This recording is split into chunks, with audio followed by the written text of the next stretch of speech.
Luis Jorge Góngora, Guided Activity 3, 2016.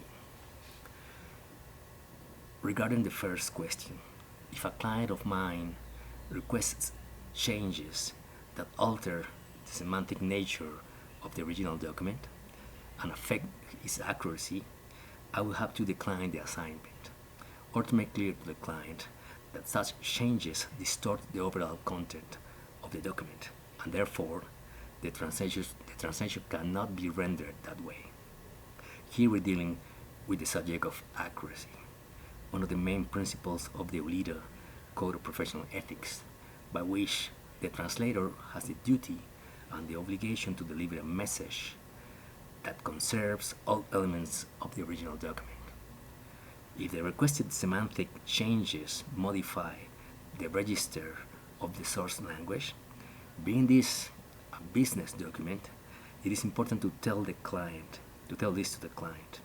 The company's style preferences must not supersede the legal and financial implications and consequences of the referred changes. The second question deals with the subject of conflict of interests. The argument does not specify if in this case I will be in any degree beneficiary of my uncle's will. Therefore, it is important that the authorities of the foreign country are properly informed of the family relationship between my uncle and myself. Another principle stated in the Code of Professional Conduct is that the legal translator shall refrain from deriving any personal or financial benefit from the preparation of the assignment. Once again, the proper authorities need to have accurate knowledge of this relationship in order to avoid any legal obstacles or impediments that may be foreseen in the law of the land.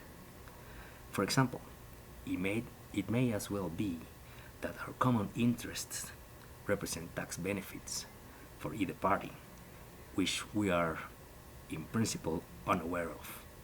This clarification is then very important and preserves my reputation and goodwill as translator. The third question refers to the obligation that legal translators and interpreters have to refrain from giving advice to the parties or engage in activities apart from those which belong exclusively to the actual assignment. In this case, I will refuse to make any comments on the client's background or give my opinion on the veracity of the testimony.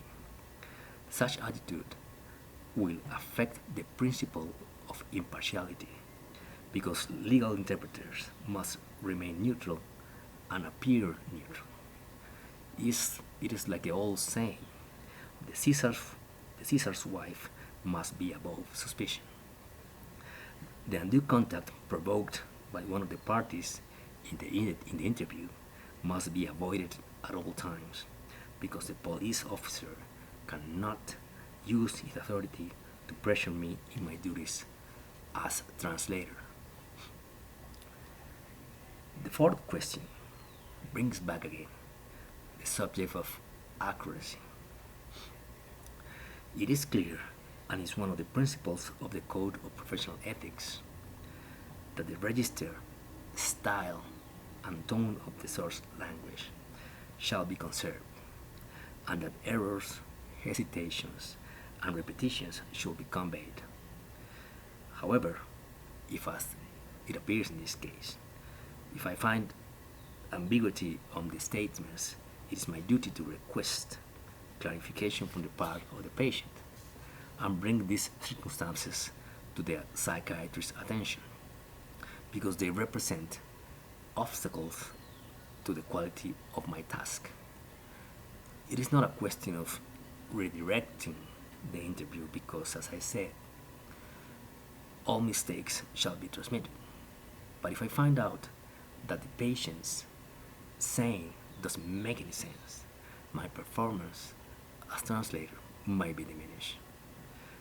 Communicating this problem to the psychiatrist may allow him to pursue a simpler line of questioning and therefore obtain reasonable answers.